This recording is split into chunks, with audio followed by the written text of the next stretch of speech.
ini kita akan belajar tentang Alkitab lebih dalam lagi dengan menggunakan bahasa yang lebih santai. Yang mau bertanya bisa disampaikan lewat kolom komen, dan juga jika ada yang butuh dukungan doa bisa disampaikan lewat kolom komentar yang ada di YouTube channel ini maupun yang ada di Facebook.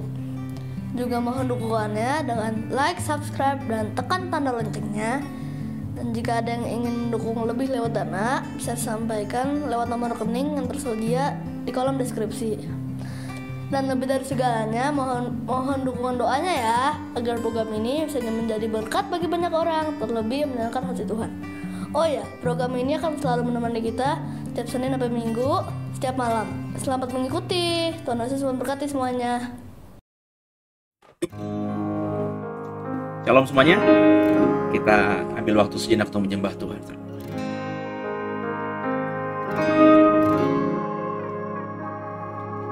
Lord, I stand in the midst of a multitude of those from every tribe and tongue. We are your people, redeemed by your blood, rescued from death by your love. There are no words good enough to thank you. There are no words to express my praise, but I will lift up my voice and sing from my heart with all of my strength. Hallelujah, hallelujah, hallelujah to the Lamb. Hallelujah, hallelujah, by the blood of Christ we stand. Every tongue, every tribe, every people, every land, giving glory, giving honor, giving praise unto the Lamb of God. Lord, we stand by grace in your presence, cleansed by the blood of the Lamb. We are your children, called by your name. Humbly we bow and we pray. Release your power to work in us and through us, till we are changed to be more like you. Then all the nations will see your glory revealed and worship you. Hallelujah, hallelujah, hallelujah to the Lamb. Hallelujah, hallelujah, by the blood of Christ we stand. Every tongue, every tribe, every people, every land, giving glory, giving honor, giving praise unto the Lamb of God. Every knee shall bow, every tongue confess you are Lord of all. Hallelujah, hallelujah, hallelujah to the Lamb.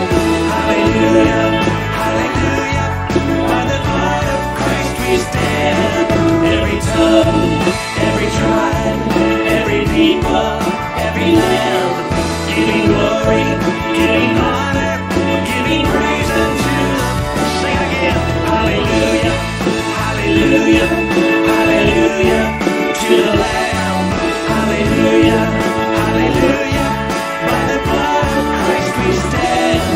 Every tongue, every tribe, every people, every land, giving glory, giving honor, giving praise unto the Lamb of God.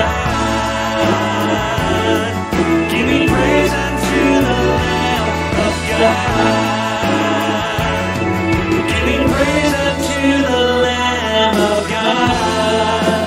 Jesus Christ, Lamb of God.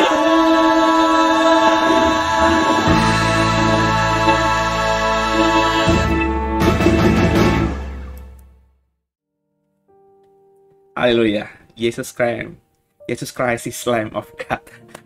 Haleluya. Ya, anak domba. Terminologi yang sering kita dengar di dalam tadurusan Alkitab, khususnya lagi ngebahas tulisan-tulisan Yohanes, saudara ya. Dan saudara yang ikuti mestinya tahu ini, ya. Sampai di mana kita? Sampai di Wahyu pasal 20. Kita tinggal 2 pasal lagi teorinya, tapi saya akan bagi-bagi karena materi di pasal-pasal terakhir ini materi yang cukup menarik untuk digali gitu, saudara ya. Dan kita siapkan hati kita dan siapin Alkitab kita juga, Wahyu pasal 20. Nanti saya bantu di sini. Dan sebelum kita mulai, kita satukan hati, kita doa. Bapak, kami mengucap syukur malam hari ini, di Selasa malam kami boleh ada lagi bertemu dalam dunia maya, dalam dunia sosial media, di YouTube The Warriors, dalam program Deep Talk with Pastor. Doa agar pembahasan kami, pembacaan kami malam hari ini memberkati kami semuanya. Jangan satupun kami yang Kau lalui, Tuhan. Bicara kepada kami, terutama kepada hamba-Mu ini, sehingga bisa jadi berkat bagi banyak orang nantinya. Biarlah Tuhan yang beracara dari awal, pertengahan, hingga akhirnya. Haleluya. Amin. Oke, jadi siapkan Alkitab kita, saudara. Saya siapkan dulu ya. Sambil mungkin saudara mau siapin apa? Kertas kah, pulpen kah, atau kopi? Ya. Oke, siapkan Alkitab kita. Tuhan, ini tugas kami, beri keberanian bagi kami. Ya, kita akan masuk di pasal 20. Oke, ini ketinggian ya. Oke, saya setting lebih turun ke bawah. Ya, mestinya sudah kebaca. Ya, kerajaan 1000 tahun. Wahyu pasal 20. Kerajaan 1000 tahun. Nah, ini salah satu doktrin yang seru diperdebatkan ya. Ada yang mengatakan bahwa kerajaan 1000 tahun itu sudah terjadi ya, dalam artian hari ini pun kita sedang dalam masa kerajaan 1000 tahun. Kerajaan zaman di mana gereja itu diberikan kuasa gitu ya. Tapi ada yang menafsirkannya kerajaan 1000 tahun itu literal, harfiah ya, berarti nanti benar ya, karena dengan alasan-alasan yang tentunya masing-masing pihak punya argumentasi ya. Sekali lagi saya nanti membagikan apa yang saya pahami, apa yang saya tafsirkan ya. Saudara mungkin bisa berbeda, atau mungkin kau dengar khotbah tentang ini dari pendeta lain, hamba Tuhan lain yang berbeda tafsirannya dengan saya. Makanya butuh kedewasaan saudara juga gitu ya, untuk bisa memahami kok berbeda gitu. Saudara yang awam, saya cuma mau berkata, ini adalah area tafsir.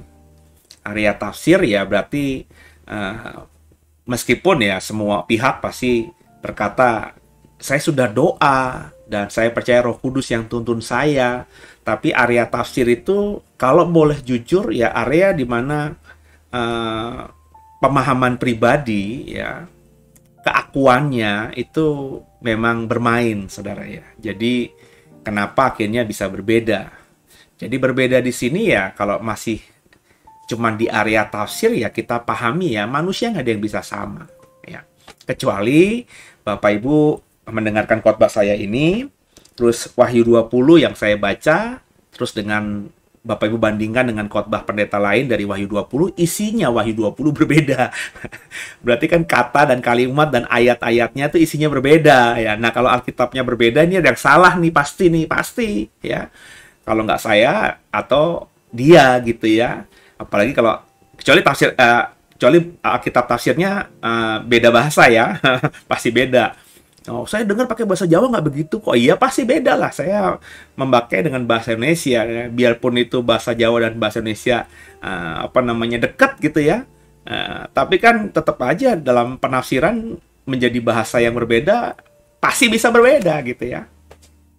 Jadi kalau sama-sama terjemahan, akunya terjemahan Lembaga Alkitab Indonesia, terjemahan baru gitu ya, terus yang saya baca dengan yang orang lain baca itu berbeda, maka pasti salah satu ada yang salah, ya, ada yang palsu. Tapi kalau cuma berada di area tafsir, ya, area khotbah gitu ya, saudara ya, ya semuanya bisa beda ya. Jadi tinggal saudara, yang saya bilang, butuh doa, butuh dekat sama Tuhan, butuh kepekaan sehingga bisa membedakan lah. Meskipun ini tafsir, kita tidak bisa berkata mana yang paling benar ya, atau mengklaim diri yang paling benar, tapi kan tentu ketika kita berdoa sama Tuhan, sama Roh Kudus, minta tolong Dia tuntun supaya kita bisa memahami, mendengarkan, melakukan khotbah dari pendeta yang mana, kan itu bisa ya, saudara ya. Jadi bukan berarti satu pendeta lebih hebat dari pendeta yang lain, tapi kan Roh Kudus itu kan maha. Dia tahu mungkinnya dengan kapasitas saudara, dengan posisi saudara hari ini, lebih cocok dengar khotbah model pendeta seperti ini gitu ya. Oh, kamu mestinya cocoknya karena orangnya nih keras nih, kamu nih ya, dengar pendeta-pendeta yang kayak gini gitu ya. Jadi bukan berarti dua pendeta ini ranking A, ranking B, enggak gitu ya. Tapi kalau kita benar-benar doa sama Roh Kudus akan tuntun sehingga kita yang kita dengarkan tuh pas buat kita. Dan yang pas buat kita, kalau kita terus berdoa, itu lama-lama bisa berubah juga, saudara. Benar nggak? Jadi ada masanya kita suka bubur ya, tapi kalau bubur terus ya enak juga. Terus kita naik ke harganya sama aja ya, nasi uduk gitu ya, saudara ya. Nasi uduk doang juga bosan gitu ya, kita akhirnya mau makanan yang lebih kenyang lagi. Nah, itu kan ada tingkatan-tingkatannya kita. Ketika kita jadi manusia juga, waktu bayi nggak mungkin langsung makan Indomie kan, saudara. Ada pernah lihat anak bayi dikasih Indomie? Ya, enggak lah ya. Saya baru ngasih anak saya Indomie itu ya ketika udah SD kalau nggak salah ya. Itu juga kasihan aja karena saya suka Indomie, anak saya masuk lihat apa tuh Pak, nggak ada, saya kasih icip, malah ketagihan, tapi tetap saya batasi karena micin. Jangan jadi generasi micin gitu deh ya, generasi yang cuma instan gitu ya, enak di lidah tapi nggak bagus buat tubuh ya. Oke, jadi ngomongin micin padahal perikopnya kerajaan 1000 tahun. Oke, kita ngomongin kerajaan 1000 tahun.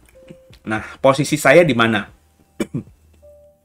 Posisi saya ketika menafsirkan kerajaan 1000 tahun, saya sudah bilang dari awal bahwa ketika saya membaca kitab Wahyu, saya posisinya selalu berusaha untuk menafsirkannya literal lebih dulu. Semuanya saya tafsirkan literal lebih dulu. Ya, karena yang harafiah, yang literal itu ya yang paling istilahnya gini, kalau kita salah menafsirkannya pun tinggal kita nanti bilang aja sama yang nulis kalau ketemu di surga. Kenapa lo ngomong begitu? Kenapa bilangnya belalang gitu? Saya nafsirinnya belalang beneran loh, ya.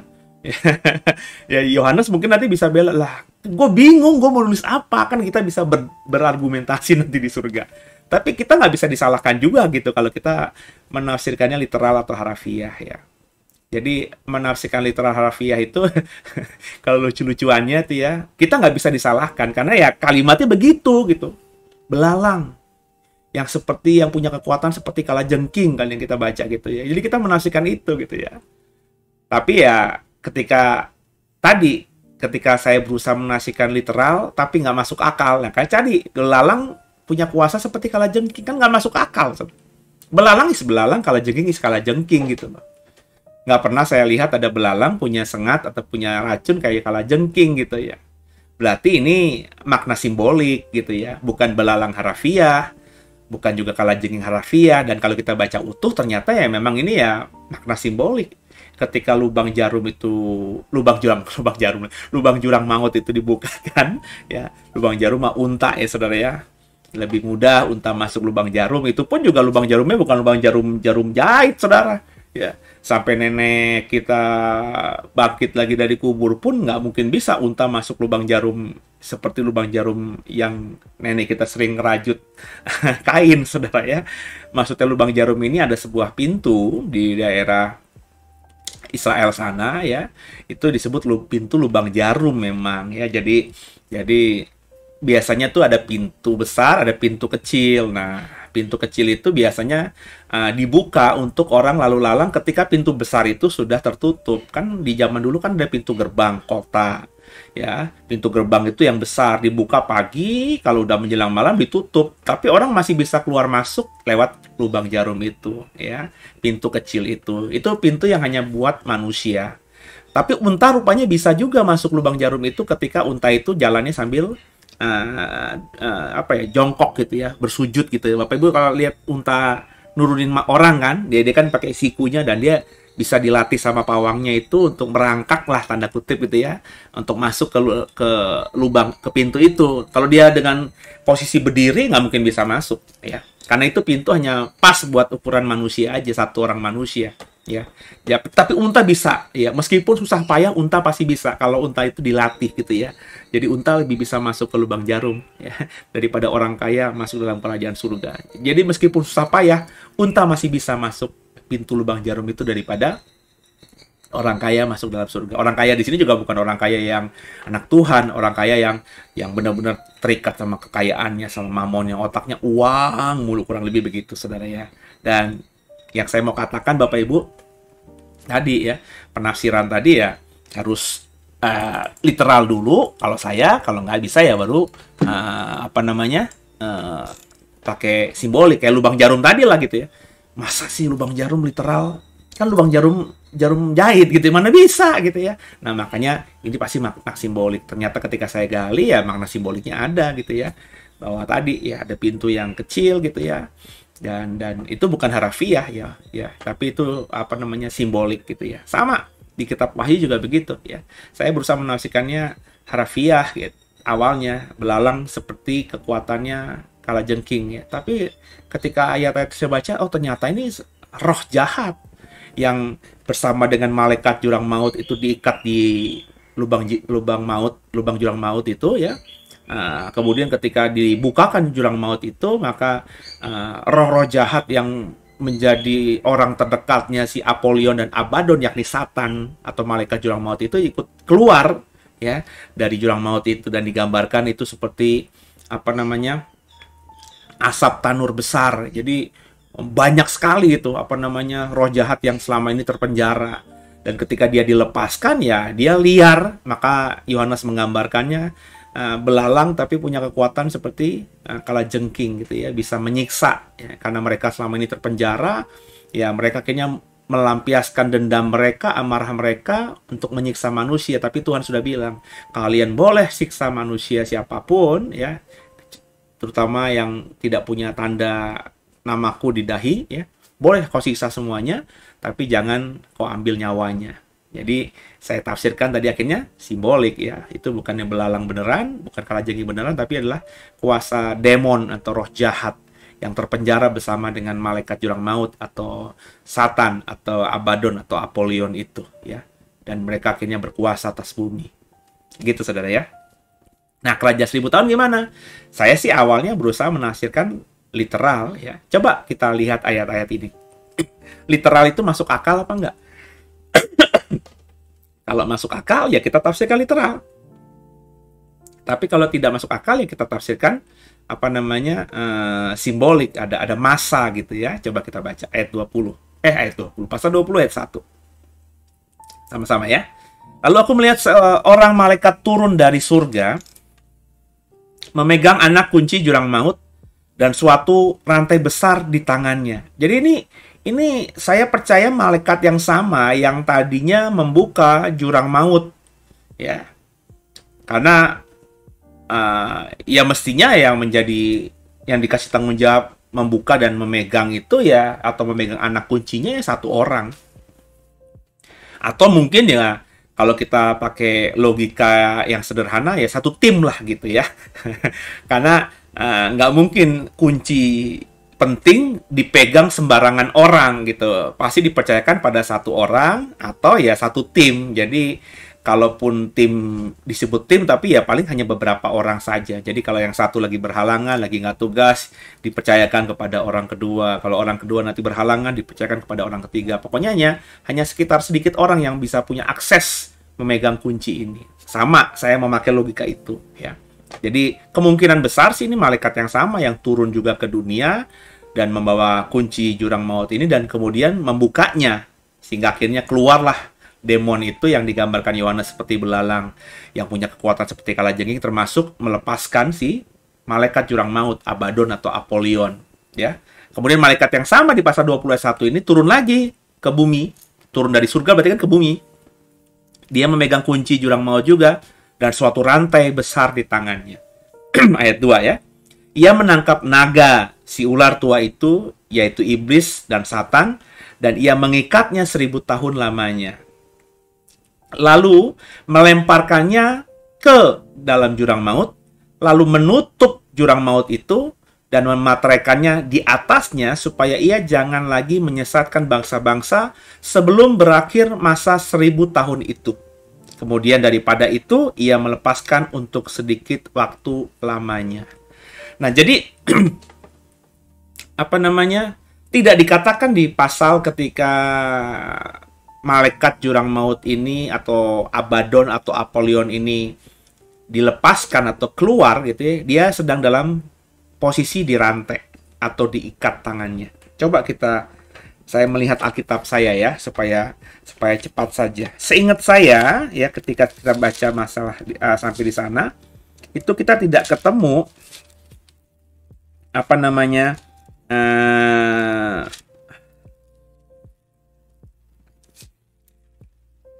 ya. Sebentar saudara ya, saya cari dulu. Ya. Tidak ada kalimat yang mengatakan bahwa Abaddon dan Apollyon itu diikat. Yang ada raja yang memerintah para belalang yang kekuatannya seperti kalajengking ini disebut malaikat jurang maut, namanya Abaddon dan Apollyon ya. Jadi tidak dikatakan mereka ini atau Abaddon dan Apollyon ini diikat, tapi pasti ada di jurang maut.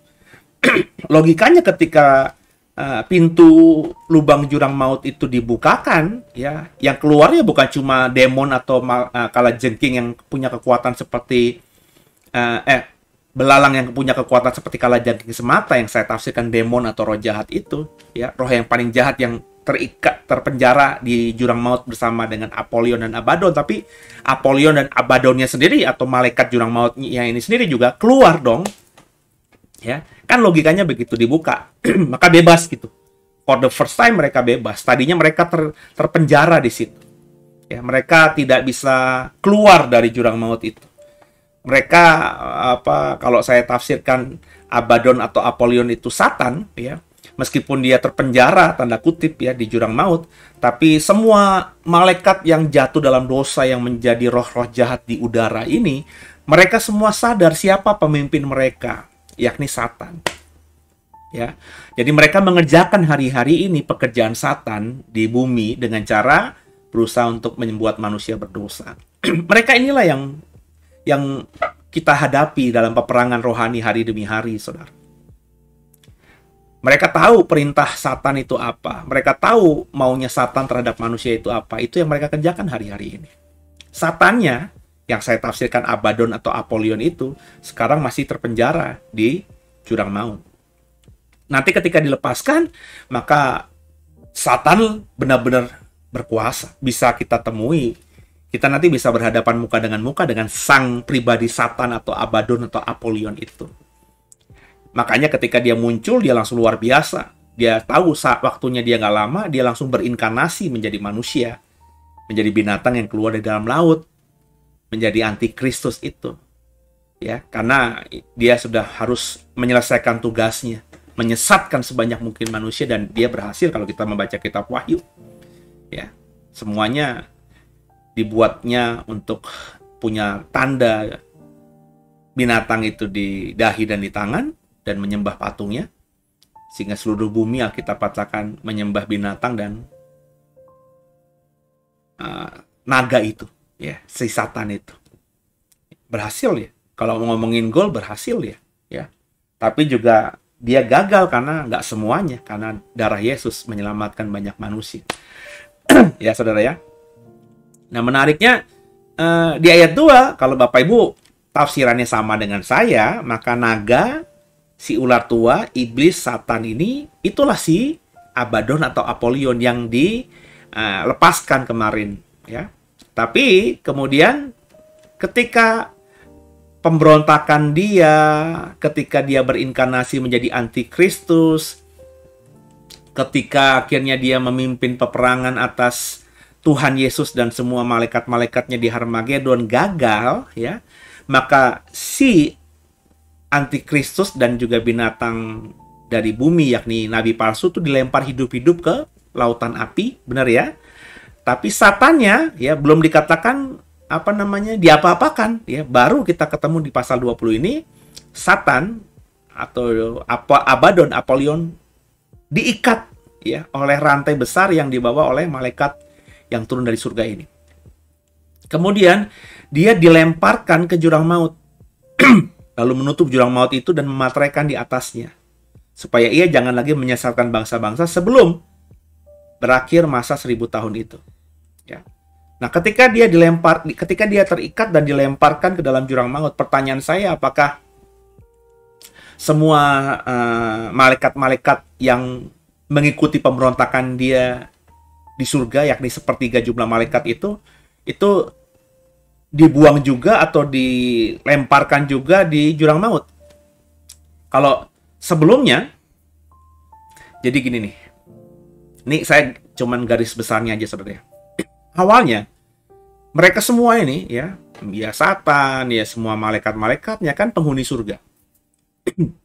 Terus ada momen mereka memberontak, singkatnya. Satan berani memberontak kepada Allah. Karena wibawanya luar biasa dan karena dipercaya juga, ya, punya kuasa juga, maka pemberontakannya ini berhasil mempengaruhi sepertiga jumlah malaikat. Wahyu pasal 12, ekornya menyeret sepertiga bintang-bintang. Lalu mereka semua ini dilempar ke bumi karena pemberontakannya gagal.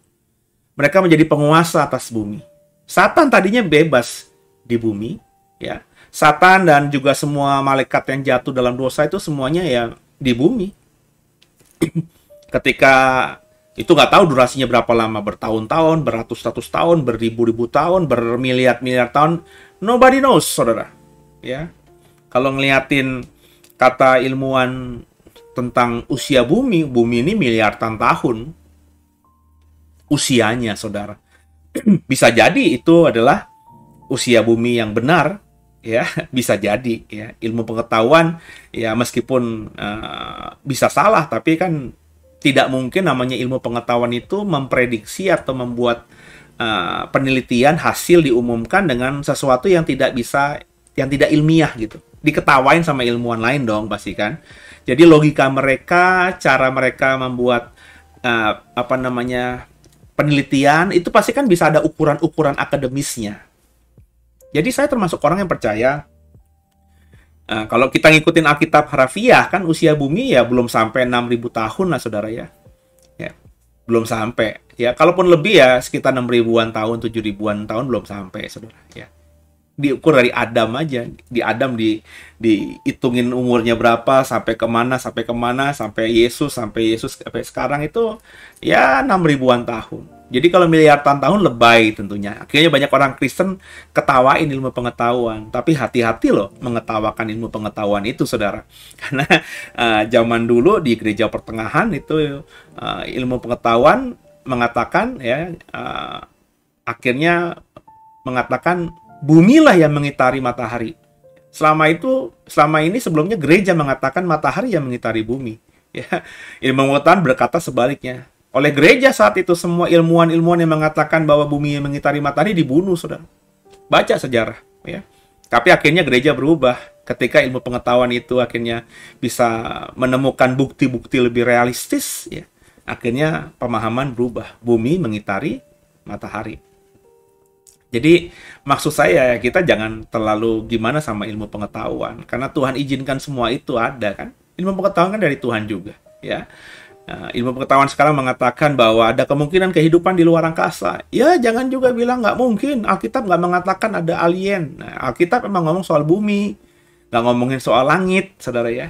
Cuma di awal saja pada mulanya Allah menciptakan langit dan bumi. Habis itu langitnya nggak disebutkan gimana Tuhan ciptakan langit, apa saja yang dia ciptakan di langit, ya. Ada makhluk hidup nggak dia ciptakan di langit? Dia nggak ngomong itu di Alkitab kita. Di Alkitab kita langsung fokusnya pada bumi. Di bumi tiba-tiba ada Taman Eden, ada Adam, ada binatang-binatang semuanya, dan lain sebagainya. Jadi, ilmu pengetahuan sekarang mengatakan ada kehidupan di luar angkasa, ya. So, saya termasuk orang yang terbuka lah untuk hal itu, ya. Jadi dulu setan dibuang ke bumi ini dengan semua malaikat-malaikatnya. Ketika manusia diciptakan Tuhan, ya, Satan dan semua malaikat-malaikatnya senang, dipikir dia punya teman gitu ya. Dijadikan konco nih manusia, sebelumnya ada binatang-binatang, ya kan? Manusia kan baru diciptakan hari ke-6, tapi kan bumi udah dipercantik Tuhan dari pertama, kedua, 3, 4, 5 gitu ya. Dan satu hari itu jangan kau tafsirkan juga 24 jam ya, bisa jadi itu ribuan tahun juga, tapi harinya Tuhan ya. Satu harinya Tuhan kan kita nggak tahu berapa tahun, saudara. Ya, Musa saja menggambarkan, kalau kita mengimani yang nulis Kejadian Musa saja yang mengatakan bahwa satu hari pertama, hari kedua, hari ketiga. Tapi Musa pun tidak mengatakan hari itu dalam 24 jam kan? Ya. Jadi harinya Tuhan ya beda-beda ya. Multitafsir lah gitu ya. Jadi kita juga jangan terlalu fokus sama enggak. Satu hari itu di mana? Musa kan manusia. Ya, zaman Musa ya satu hari 24 jam. Nanti dulu saudara, berubah juga zaman Musa tuh belum ada penanggalan-penanggalan seperti tanggal Masehi sekarang ini ya. Jadi apa namanya? Ini juga jangan kita kira ribut di hal kayak gitu maksud saya ya. Mau satu harinya Tuhan kah yang 1000 tahun kayak 10.000 tahun kayak atau satu hari benar-benar 24 jam, semuanya serba mungkin. Orang apa sih yang nggak mungkin bagi Tuhan? Tapi berdasarkan ilmu pengetahuan lagi, ya kan, ada ditemukan fosil yang usianya ratusan juta tahun gitu ya, batu-batuan berdasarkan uji karbon dan sebagainya, itu ini berasal dari zaman es, yang zaman es itu udah apa namanya ratusan ribu tahun, jutaan tahun ya. Itu kan jadi nggak mungkin ya apa namanya usia dunia baru 6.000 sesuai yang kalau kita ukur dari Adam sampai sekarang, kan nggak mungkin. Jadi satu hari penciptaan itu ya besar kemungkinan bisa 1 juta, 100.000, 10.000. Nobody knows lah ya. Dan akhirnya ketika manusia diciptakan, manusia kan Tuhan kasih perintah untuk kuasailah bumi. Nah, Satan nggak suka.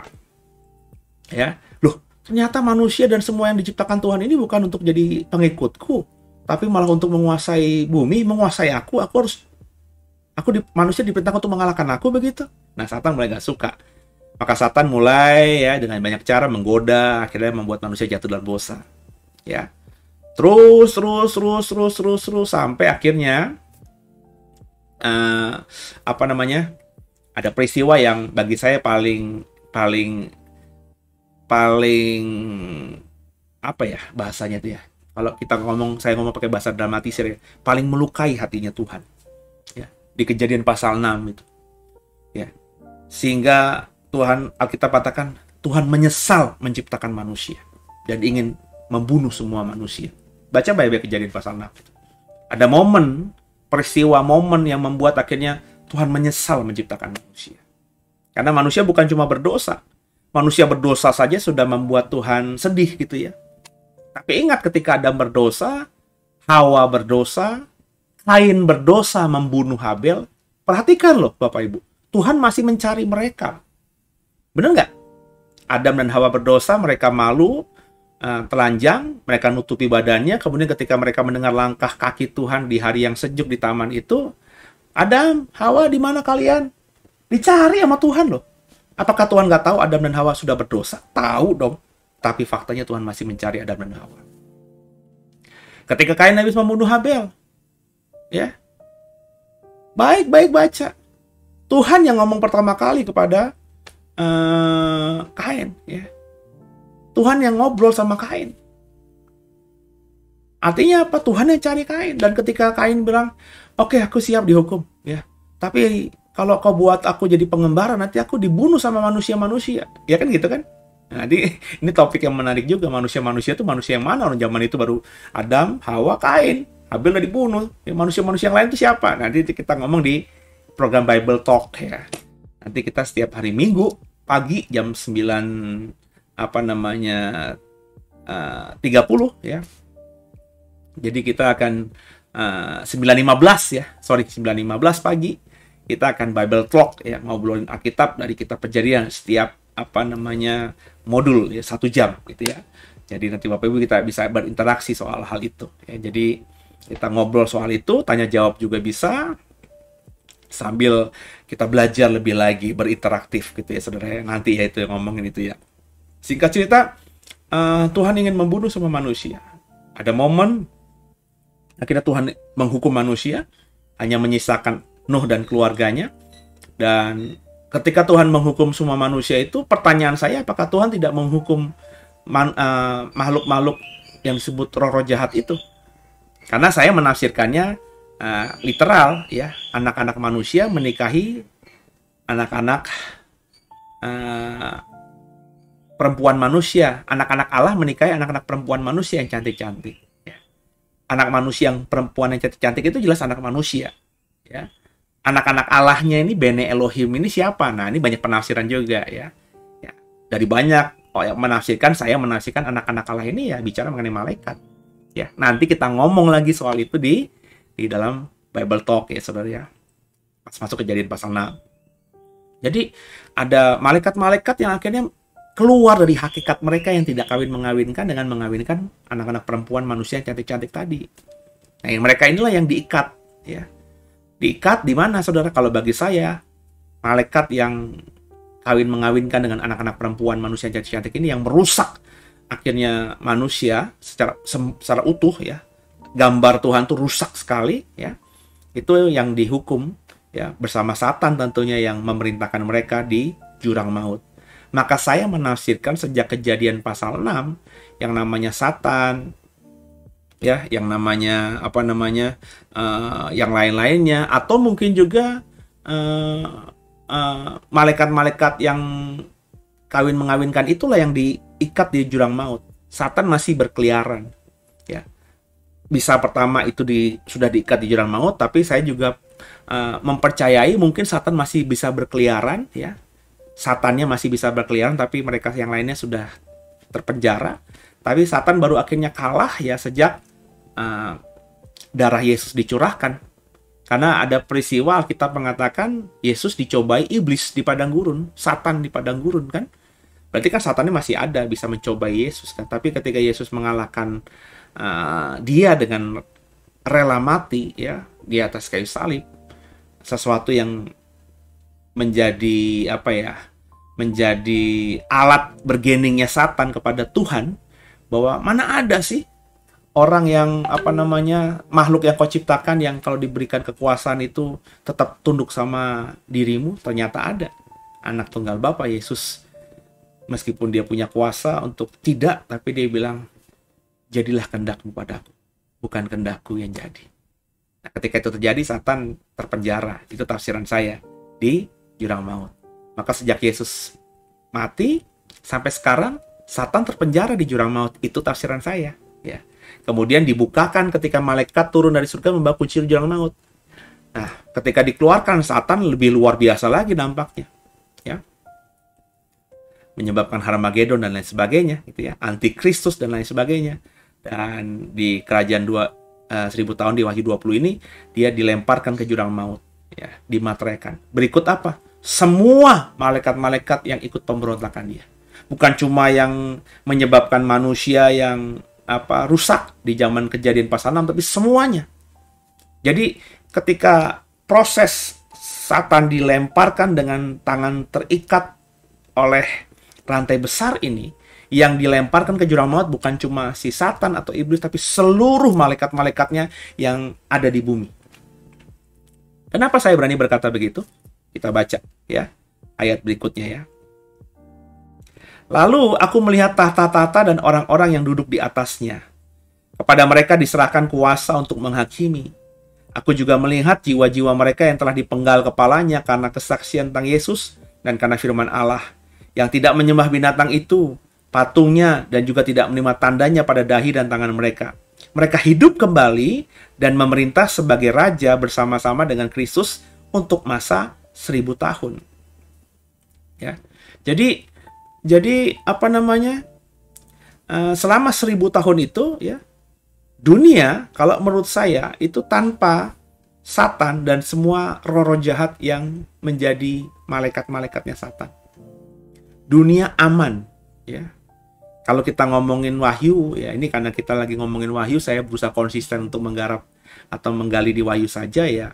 Kita tidak bisa dapat referensi ayat-ayatnya. Tapi kalau kita membaca misalnya nubuatan perjanjian lama soal masa ini, masa damai ini, ya.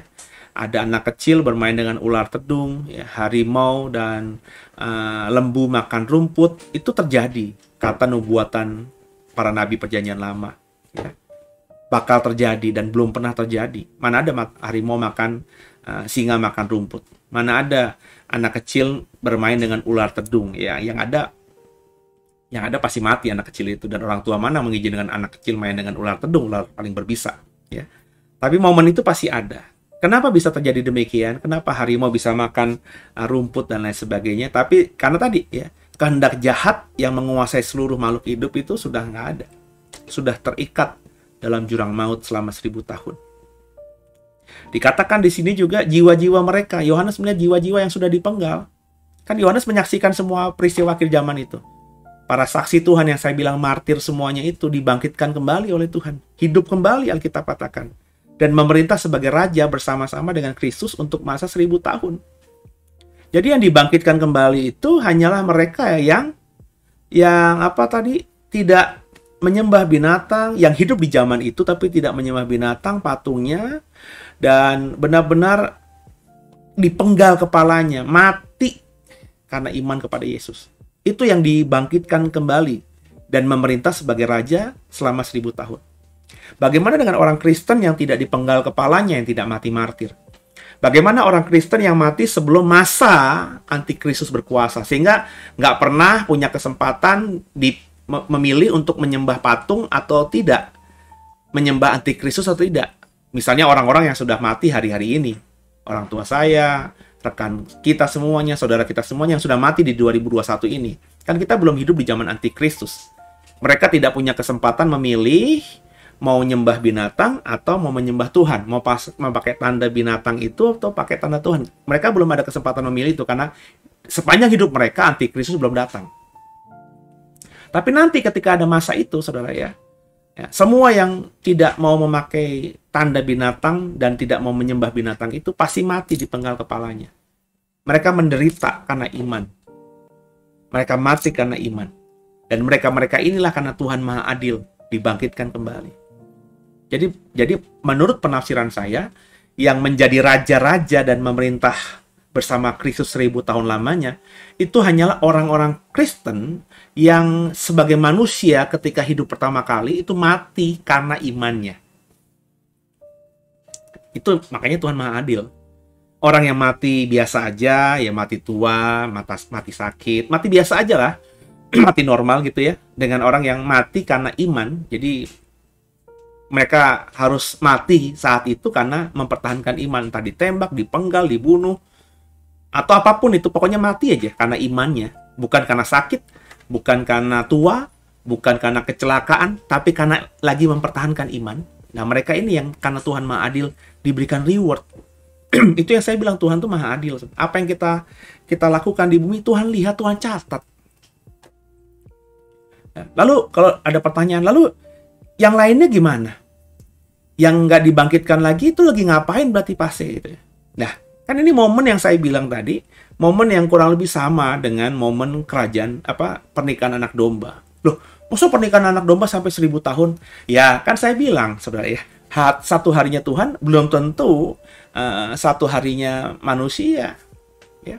Jadi di waktunya surga yang tidak dibatasi dimensi dan ruang dan waktunya dunia materi, dunia jasmani kita ini, ya, sedang berlangsung pesta pernikahan anak domba, di mana ada yang menjadi orang Kristen yang menjadi mempelai perempuannya, ada orang Kristen yang menjadi tamu-tamu di pernikahan itu. Yang menjadi mempelai perempuannya Yesus orang Kristen yang kayak gimana, Pak? Perhatikan kemarin yang sudah saya jelaskan. Orang-orang Kristen yang sepanjang hidupnya berbuat baik.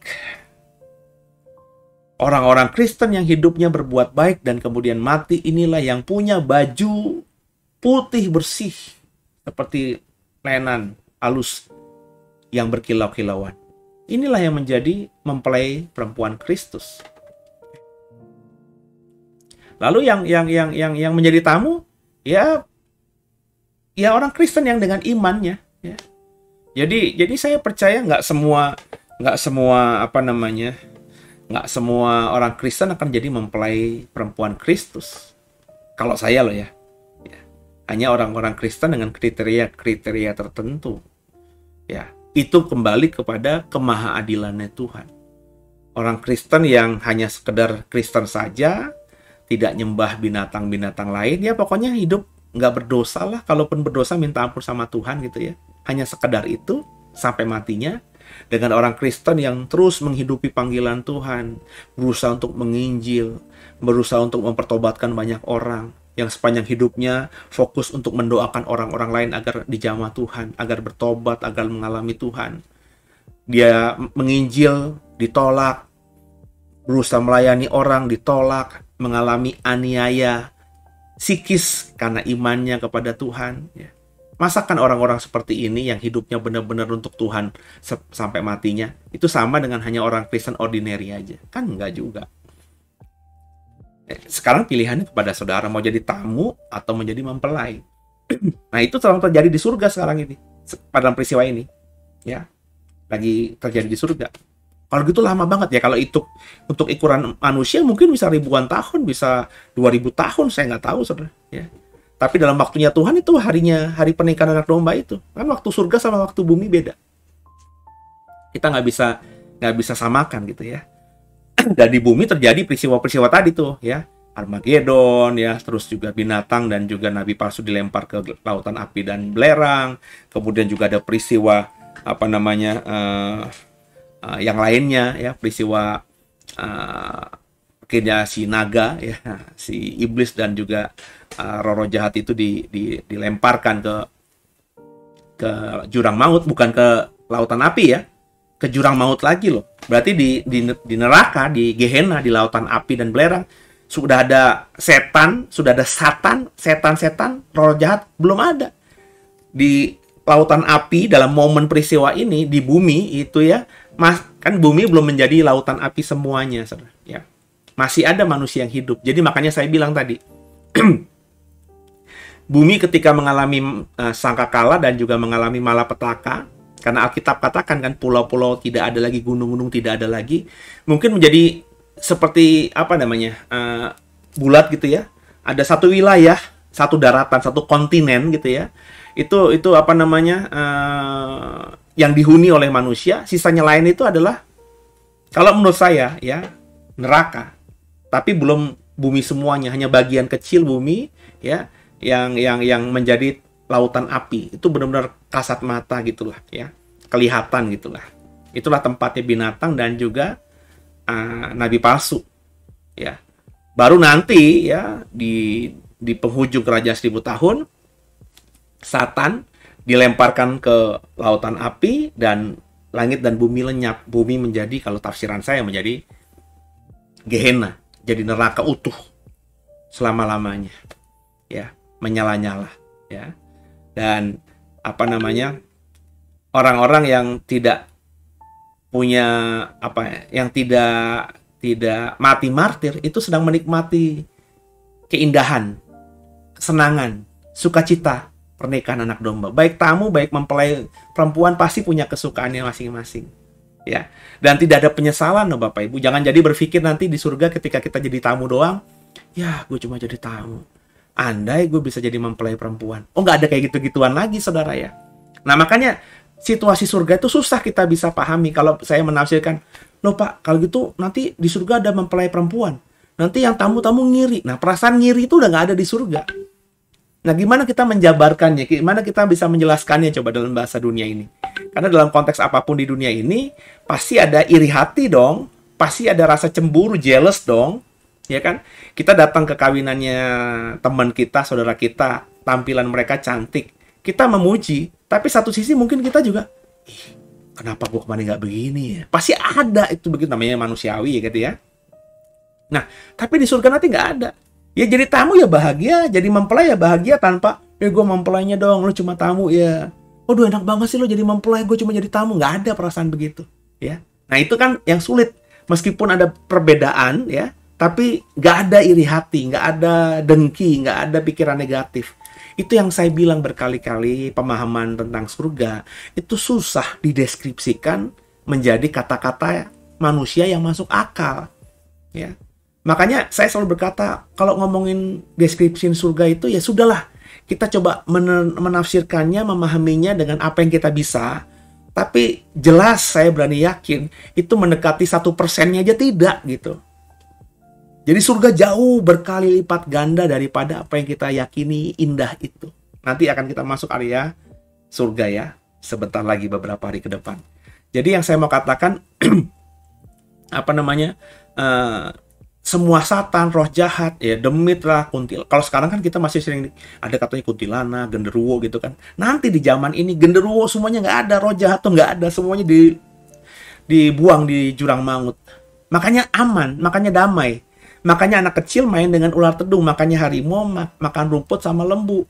Itu kata nubuatan perjanjian lama, saudara.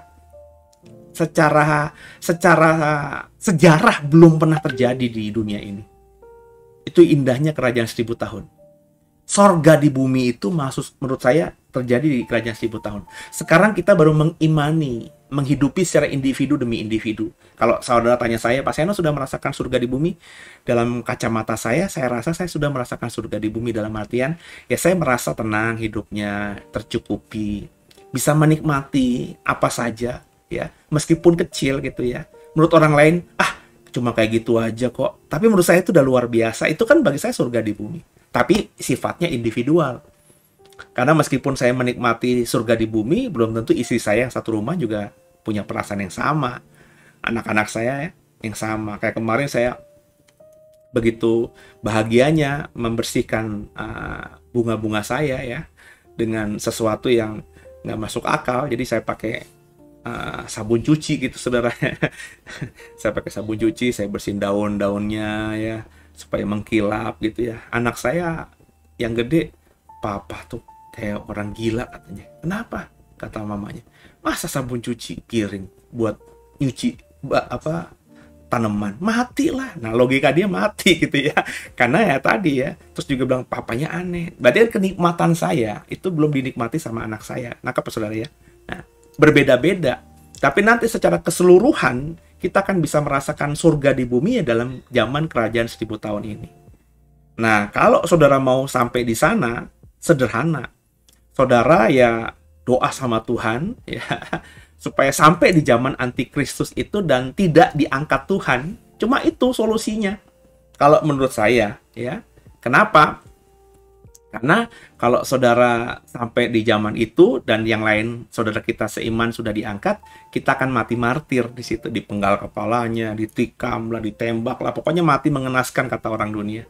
Tapi kita akan dibangkitkan kembali dan menjadi raja bersama-sama Kristus di zaman ini. Nah, yang lainnya berarti apa, Pak? Siapa, Pak? Yang lainnya meskipun orang-orang lain itu nanti dibinasakan oleh Tuhan dalam perang Harmagedon tadi ya, banyak yang mati di Harmagedon, tapi kan masih banyak orang-orang yang hidup. Contohnya logikanya gini, di Harmagedon itu kan ketika peperangan Satan melawan Tuhan dengan malaikat-malaikatnya dan juga pasukan-pasukannya masing-masing, kan nggak semua manusia ikut perang ke sana, nangkep ya? Kalau kita pakai berasumsi ini perang zaman teknologi ya, paling yang dikirim hanya prajurit-prajurit terpilih aja yang canggih-canggih saja, sedangkan rakyat umumnya kan masih ada di negara masing-masing ya. Nah, ketika Tuhan menghukum bumi ini dengan hujan batu dan lain sebagainya, ada nggak kira-kira manusia-manusia itu yang Tuhan izinkan bisa hidup? Saya percaya ada. Orang-orang yang misalnya menyiapkan diri dengan bunker-bunker, bisa bersembunyi di bunker-bunker, sehingga hujan es 50 kilo nggak bisa membunuh mereka. Terus juga mereka bisa punya salah satu bentuk entah tempat persembunyian yang kuat dari gempa dan lain sebagainya ya. Sehingga meskipun ada gempa kuat ya mereka tetap hidup di situ ya. Nah, orang-orang seperti ini yang dengan keilmuan mereka ya, terutama mereka-mereka yang saya bilang tadi ya, yang di dalam zaman antikristus ini Ada yang pakai logika tinggi sehingga nggak mau menyembah binatang itu. Karena kata menyembah itu kan proskuneo, artinya benar-benar menyembah seperti menyembah kepada Allah. Ngapain sih nyembah manusia? Nyembah kepada Allah. Apalagi mereka sudah bandingan, ada orang Kristen yang hilang tiba-tiba. Mungkin mereka lagi menimbang-nimbang. Berarti jangan-jangan Tuhan ya orang Kristen benar apa enggak? Nah, mereka akhirnya menolak antikristus ini dan mereka hidup mandiri, ya, hidup dengan dirinya sendiri, tidak bergantung dengan sistem yang berlaku, sistem ekonomi kah? Karena kalau nggak punya tanda binatang itu kan nggak bisa jual, nggak bisa beli. Jadi mereka harus hidup mandiri. Nah, orang-orang seperti inilah yang akhirnya berhasil juga masuk dalam kerajaan 1000 tahun. Jadi ada manusia yang masuk dalam kerajaan 1000 tahun. Manusia darah dan daging. Ya, nggak semuanya mati oleh penghakiman Tuhan. Karena kalau kita membaca nanti, ya mereka masih bisa hidup dan beranak pinak di situ. Tapi yang menjadi raja, menjadi penguasa dalam kerajaan 1000 tahun adalah orang-orang yang jiwa-jiwa yang mati, yang dipenggal tadi, yang martir tadi, yang dibangkitkan Tuhan kembali. Mereka menjadi kayak manusia super. Jadi zaman ini adalah zaman superhero. Ya. Zamannya Marvel, zamannya DC, ya, Justice League gitu ya. Kenapa saya bilang begitu? Karena manusia-manusia yang sudah mati dan dibangkitkan Tuhan kembali menjadi raja, ini manusia yang bukan manusia darah dan daging kan? Berarti kan seperti Yesus setelah dibangkitkan kan? Mereka nggak tergantung dengan makan dan minum. Mereka bisa kemana aja tiba-tiba bisa hilang gitu kan ya. Mereka tuh spesial lah dibanding manusia-manusia biasa yang masuk dalam kerajaan ini dengan tubuh normal seperti layaknya kita. Kita kalau mau misalnya ke Bandung ya harus mikir. Naik motor, naik mobil, naik kendaraan umum, ongkosnya berapa, waktunya berapa. Tapi manusia-manusia yang ada di zaman ini dengan tubuh kemuliaannya bisa seperti Yesus dong. Ya. Mungkin hatinya mau ke Bandung, tiba-tiba ting ke Bandung gitu ya. Mungkin hatinya tiba-tiba mau ke New York, ting ke New York gitu ya. Kurang lebih seperti itu kalau kita bahasakan pakai bahasa sekarang ini. Jadi makanya mereka lebih dihormati, lebih ditakuti sehingga menjadi penguasa-penguasa zaman itu. Reward lah, hadiah dari Tuhan buat mereka. Karena sebelumnya mereka menderita karena iman mereka, sekarang mereka dipermuliakan karena iman mereka. Ya. Lanjut ya. Jadi zaman ini bagi saya zaman yang kerennya luar biasa, ya. Lanjut. Ayat 5. Tapi orang-orang mati yang lain tidak bangkit sebelum berakhir masa 1000 tahun itu. Inilah kebangkitan pertama. Jadi orang-orang yang udah mati, ya, itu nggak ada yang bangkit. Ya. Orang-orang mati yang bukan dalam Tuhan ya. Karena kalau kita bicara rapture sudah terjadi, maka orang-orang yang mati dalam Tuhan itu harus lebih dulu bangkit, baru orang yang hidup pergi ke awan-awan, kan begitu. Apa namanya? Sistematikanya kan begitu. Yang mati dalam Tuhan dulu yang sudah bangkit. Berarti ada kebangkitan orang Kristen yang orang Kristen yang sudah mati sudah terjadi belum? Sudah. Jadi ketika di sini orang yang mati tidak bangkit sebelum berakhir masa 1000 tahun, ini orang yang mati bukan dalam Tuhan. Jadi mereka nggak dibangkitkan. Jadi yang dibangkitkan ini sudah berarti udah periode kebangkitan kedua. Yang pertama kebangkitan orang mati dalam Tuhan di zaman rapture, dan kedua ini kebangkitan orang yang mati martir ya di zaman antikristus untuk menjadi raja di zaman kerajaan 1000 tahun. Nah, selain dua hal ini, ya, orang yang mati lainnya itu belum dibangkitkan Tuhan. Ya, lanjut. Ayat 6. Berbahagialah dan kuduslah ia yang mendapat bagian dalam kebangkitan pertama itu. Kebangkitan pertama periodenya 2 kali. Kebangkitan orang mati di zaman rapture dan juga kebangkitan orang Kristen yang mati martir di zaman antikristus ini. Gitu ya. Itulah kebangkitan yang pertama. Kematian yang kedua tidak berkuasa lagi atas mereka. Tapi mereka akan menjadi imam-imam Allah dan Kristus. Dan mereka akan memerintah sebagai raja bersama-sama dengan dia 1000 tahun lamanya. Jadi penguasa dunia dalam kerajaan 1000 tahun itu adalah manusia-manusia yang beriman kepada Yesus yang terpenggal, mati, dan jiwa-jiwa mereka kemudian dibangkitkan kembali di zaman kerajaan 1000 tahun ini. Kerajaan 1000 tahun ini real atau dalam artian harafiah atau simbolik? Dari semua yang saya paparkan tadi, memang apa namanya, kalau harafiah ya juga agak nggak masuk logika. Tapi kalau simbolik, apa yang mesti disimbolikan di sini? Dikatakan setan sudah diikat. Faktanya kalau itu simbolik, ini zaman ini 2021 sudah mengalami zaman kerajaan 1000 tahun, karena banyak penafsir mengatakan zaman gereja jadi zaman Kisah Rasul ketika Pentakosta sampai sekarang itu zaman kerajaan 1000 tahun kata mereka. Nah. Tapi faktanya kan sekarang ini setan masih, dalam artian setan-setan kecil aja masih bisa mengalahkan kita kok. Ada pendeta yang free sex, ada pendeta yang korupsi, ada pendeta yang narkobaan. Bukankah itu tanda bahwa setan masih berkuasa? Nangkap ya saudara ya? Pembunuhan di mana-mana. Bukankah itu tanda setan berkuasa? Lalu orang-orang yang mati dalam Tuhan dibangkitkan. Kita nggak lihat orang-orang yang mati dalam Tuhan dibangkitkan. Ya. Jadi kalau dimaknai simbolik ini ya apa maksudnya? Zaman gereja kah? Kalau zaman gereja kah, kenapa mesti dideskripsikan oleh Yohanes seperti ini? Ya. Jadi masing-masing, sebenarnya jujur aja masing-masing penafsiran, apakah ini ditafsirkan literal atau ditafsirkan simbolik, punya argumentasi yang bisa dipatahkan gitu loh. Namanya juga penafsiran. Saya jujur aja, saya berdiri di mana saya mau katakan saya berdiri menafsirkan literal ini harfiah. Benar-benar ada kerajaan 1000 tahun. Cuma 1000 tahunnya itu apakah 1000 tahun benar-benar? Jadi kalau itu terjadinya tahun 2100, maka akan selesai tahun 3100 begitu? 1000 tahun benar-benar atau 10 abad? Ya. Benar deh. 10 abad. Ya, 1 abad kan 100 tahun kan? Ya. 10 abad. Apakah 1000 tahun itu hanya makna simbolik? Nah, 1000 maksudnya zaman yang cukup lama lah gitu. Ya, tidak sebentar, cukup lama, ada periode cukup lama di bumi nanti bahwa Yesus akan memerintah dan juga orang-orang yang martir dihidupkan kembali memerintah sebagai raja di bumi ini. Ya, apakah 1000 tahun benar-benar harfiah atau itu dimaknai lama? Nah, itu saya sepakat aja. Saya tidak mengatakan 1000 tahunnya dengan pasti 1000 tahunnya itu 1000 tahun. Tapi 1000 tahunnya itu dimaknai simbolik waktu yang lama, iya. Tapi kalau mengatakan bahwa kerajaan 1000 tahun ini real apa enggak? Atau simbolik? Dalam artian real itu, ya benar-benar Yesus memerintah sebagai raja, dan orang yang sudah mati martir itu bangkit kembali. Ya, saya menafsirkannya begitu. Ya. Jadi, saya tidak menafsirkan ini adalah zaman gereja, sejak Pentakosta sampai sekarang ini. Mengingat, sekarang ini aja, ya, kalau saudara menafsirkan ini masa simbolik ya, maka seluruh wahyu juga harusnya simbolik. Karena kalau ini doang dimasukkan simbolik, berarti kan Satan hari ini tidak ada sama sekali gitu.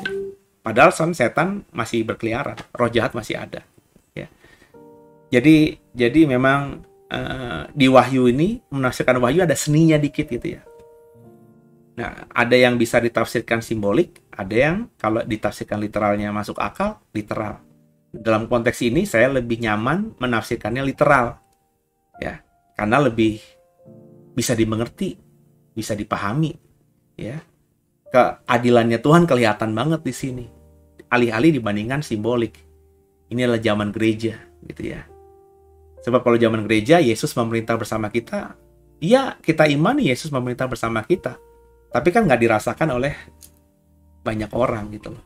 Ya. Nangkep ya saudara ya. Jadi di mana penafsiranmu ya saya kembalikan kepada saudara. Kalau ada pertanyaan, ada kebingungan, silahkan di live chat. Nanti pas live nanti malam ya saya selalu ikutin saudara. Kalau ada pertanyaan pasti langsung bisa saya respon ya.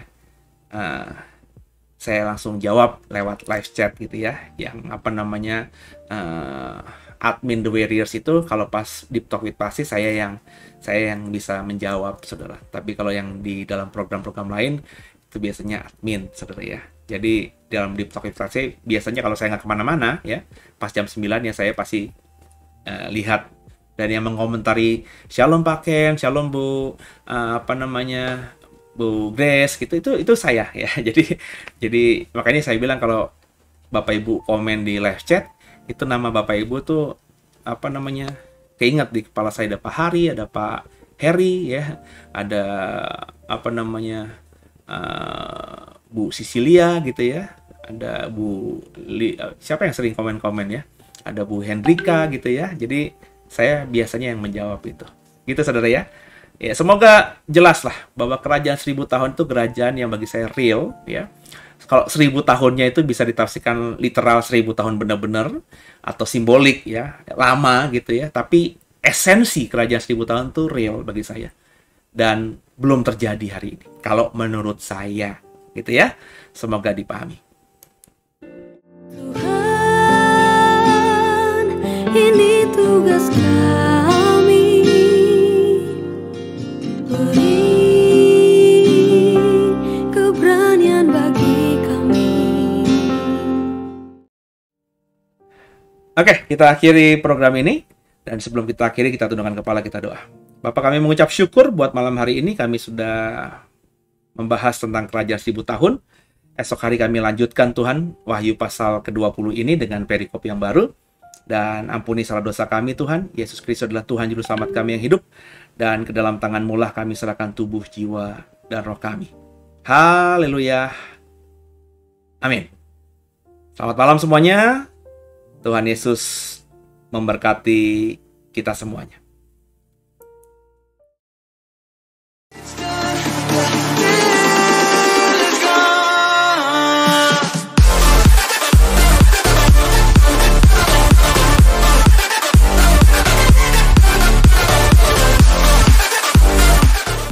Bagi Bapak Ibu yang merasa diberkati dan ingin memberkati kami lebih lewat dana, dapat disalurkan melalui scan barcode berikut ini atau ditransfer melalui rekening yang ada di layar Bapak Ibu Saudara.